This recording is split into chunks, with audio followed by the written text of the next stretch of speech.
महाराष्ट्र में मुख्यमंत्री को लेकर खींचतान जारी होने की अटकलें लग रही थी। बीजेपी गुट चाहता था कि देवेंद्र फडणवीस सीएम बने। वहीं कहा जा रहा था कि कार्यवाहक मुख्यमंत्री और शिवसेना के एकनाथ शिंदे मुख्यमंत्री की कुर्सी छोड़ने को तैयार नहीं।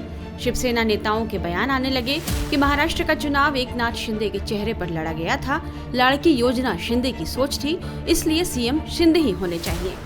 ऐसे में महाराष्ट्र में महाप्रचंड बहुमत मिलने के बाद भी महायुति के लिए महासंकट दिख रहा था, लेकिन गुरुवार को एकनाथ शिंदे ने यह संकट दूर कर दिया। शिंदे ने एक प्रेस कॉन्फ्रेंस की और यह साफ कर दिया कि बीजेपी जिसे चाहे सीएम बना दे। शिंदे ने ऐलान किया कि पीएम मोदी जो करेंगे उन्हें वो फैसला मंजूर है और उनकी तरफ से कोई अड़चन नहीं है। उन्होंने यह भी साफ किया कि बीजेपी का सीएम उन्हें मंजूर होगा। शिंदे के इस ऐलान के साथ ही देवेंद्र फडणवीस के सीएम बनने का रास्ता साफ समझा जा रहा है।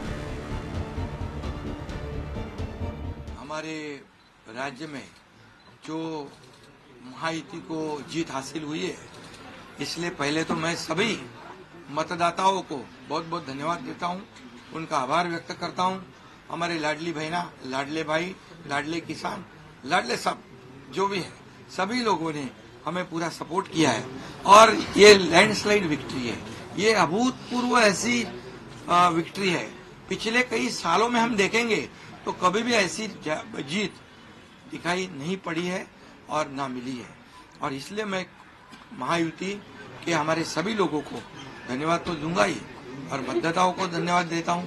इसमें हमारे जो 2.5 साल में हमें काम करने का मौका मिला मुख्यमंत्री की हैसियत से, जो सपना बाला साहब ठाकरे जी का था, आम शिव सैनिक को मुख्यमंत्री बनाना, वो मुख्यमंत्री बनाने का सपना मोदी जी और अमित भाई ने पूरा किया और निश्चित रूप से पूरे पहाड़ की तरह वो मेरे पीछे खड़े रहे। इसका मुझे गर्व है, अभिमान है। और उन्होंने जो सपोर्ट किया पिछले 2.5 साल में सरकार को आगे बढ़ाने में, फंड्स के प्रोविजन में, सब जो हर क्षेत्र के विकास के लिए उन्होंने पूरी तरह योगदान दिया है। इसलिए मैं उन दोनों का बहुत बहुत काफी आभारी हूँ। और हमारी सरकार हमारे बाला साहब ठाकरे जी के विचारों पे चलती है। आनंद दिघे साहब हमारे गुरु है और निश्चित रूप से ऐसी सरकार जो है आम जनता की सरकार है, सर्वसामान्य मानुष की सरकार है, एक कॉमन मैन की सरकार है। मैं मुख्यमंत्री खुद को नहीं समझता था, मैं सीएम मीन्स कॉमन मैन। एक कॉमन मैन काम करता है कॉमन मैन के लिए, तो इसलिए मैं खुद को एक कार्यकर्ता के रूप में काम किया 2.5 साल में। और 2.5 साल में इतना काम किया है कि जो महाविकास आघाड़ी ने बंद पड़े जो प्रकल्प थे, जो रुका है, जो बंद किए हुए प्रकल्प, उसको हमने शुरू किया। एक तरफ विकास किया, दूसरी तरफ कल्याणकारी योजना है, जैसे लाडली बहना योजना है, लाडला भाई है, कई योजना है। और ये आम जनता के जीवन में जो बदलाव लाने की कोशिश हमने, क्योंकि मैं जानता हूँ गरीबी क्या है। मैं भी किसान का बेटा हूँ, किसान परिवार से आया हूँ।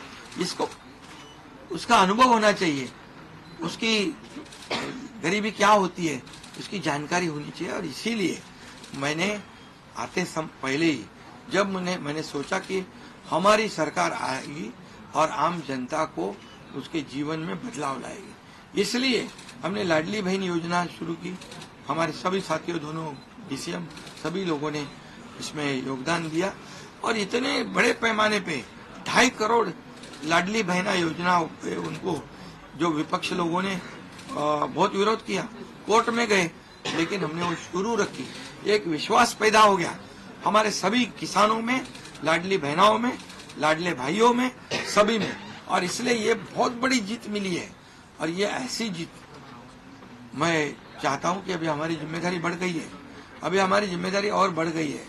और इसलिए मैं ये कहूंगा कि 2.5 साल का जो कार्यकाल है, कम समय 2.5 साल का है, लेकिन काम हम मेरे ख्याल से 10 साल का काम किया है। इतनी योजनाएं, इतने सब स्कीम्स है, इतने प्रकल्प है, इतने आगे बढ़ाने का काम किया है। दिन रात मेहनत करके हमने किया है, दिन रात। पूरे इलेक्शन में तो छोड़ो, लेकिन जब से हम सरकार में बैठ गए, मुख्यमंत्री के जिम्मेदारी मुझे मिली, तब से मुझे लगता नहीं कि मैं एक भी दिन छुट्टी ली। यहाँ भी गया, वहाँ काम किया। और इसलिए ये सभी लोगों ने मेहनत कर कर इतना बड़ा काम करने के बाद इतनी बड़ी जीत हासिल हुई है। शिंदे ने आगे कहा कि पीएम मोदी को मैंने कहा है कि सरकार बनाने के लिए मेरी तरफ से कोई अड़ंगा नहीं है और वे सीएम बनाने के लिए जो फैसला करें हमें मंजूर है। एक कॉमन मैन हर एक को लगता था कि ये अपना आदमी है, ये अपना मुख्यमंत्री है और ये मेरी जो पहचान बन गई है लाडला भाई, ये सब पदों से क्या बोलते हैं उससे ऊपर है और इसलिए मैं खुद को भाग्यवान समझता हूँ। और आप लोगों ने देखा है कि 2-4 रोज से ऐसी चर्चाएं हैं, कोई नाराज है, कोई बैठा है घर में। हम नाराज बिराज होने वाले लोग नहीं है, हम लोग लड़ने वाले लोग हैं, लड़कर काम करने वाले लोग हैं, लोगों के जीवन में बदलाव लाने वाले लोग हैं। इसलिए अभी जो विक्ट्री हासिल हुई है इससे हमारी और जिम्मेदारी बढ़ गई है। इसलिए महायुति और तेजी से काम करेगी और केंद्र सरकार और राज्य सरकार मिलकर बहुत आगे बढ़ेंगे और निश्चित रूप से इस महायुति की सरकार स्थापित होगी।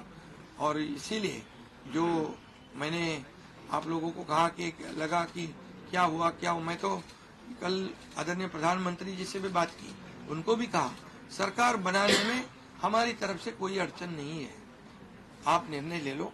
जैसे आपके भारतीय जनता पार्टी को आपका निर्णय अंतिम रहता है, हम भी महायुति के कौन लीडर है, एनडीए के लीडर कौन है, मोदी जी है, अमित भाई है। तो उनको कहा कि मैंने अमित भाई जी को भी फोन किया, मोदी जी को भी फोन किया, सरकार बनाने में हमारी तरफ से कोई भी रुकावट, कोई भी अड़चन, कोई भी कुछ भी किसी भी तरह का अड़ंगा नहीं है। आप बेशक आप निर्णय ले लो, उस निर्णय की तामील हो जाएगी, निर्णय की अमल हो जाएगी। और मैं आज आप सबको कहता हूं कि भारतीय जनता पार्टी के वरिष्ठ नेता जो निर्णय लेंगे मुख्यमंत्री पद के बारे में, जो उनका कैंडिडेट होगा, उसको हमारा शिवसेना का पूरी तरह समर्थन है, पूरी तरह हमारा पाटिंबा उनको है। ये आपको बताने के लिए मैंने आज सबको बुलाया है। अब समझते हैं कि शिंदे ने आखिर सरेंडर क्यों किया। तो इसे ऐसे समझिए कि एकनाथ शिंदे की पार्टी को महाराष्ट्र के हालिया चुनाव में 57 सीटें मिली हैं, जबकि बीजेपी ने 132 सीटों पर जीत हासिल की है। 288 सीटों वाले महाराष्ट्र में सरकार बनाने के लिए 145 विधायकों की जरूरत होती है। ऐसे में बीजेपी जादुई नंबर से सिर्फ 13 कदम दूर है। बीजेपी को 5 निर्दलीय और 41 एनसीपी विधायकों का भी समर्थन प्राप्त है।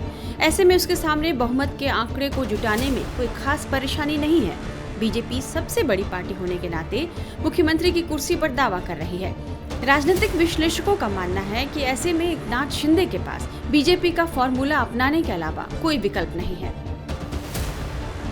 एकनाथ शिंदे ने भले ही सीएम पद से अपना दावा वापस ले लिया हो, लेकिन बीजेपी के भीतर भी सीएम पद पर अभी भी सस्पेंस बरकरार है।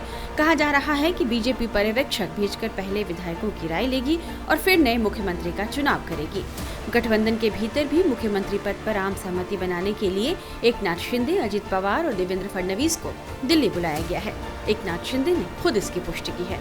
शिंदे ने कहा कि महायुति की बैठक होगी, फिर इसके बाद फैसला होगा। हालांकि बताया जा रहा है कि सीएम पद के लिए अभी भी देवेंद्र फडणवीस सबसे मजबूत दावेदार हैं और वे रेस में सबसे आगे चल रहे हैं।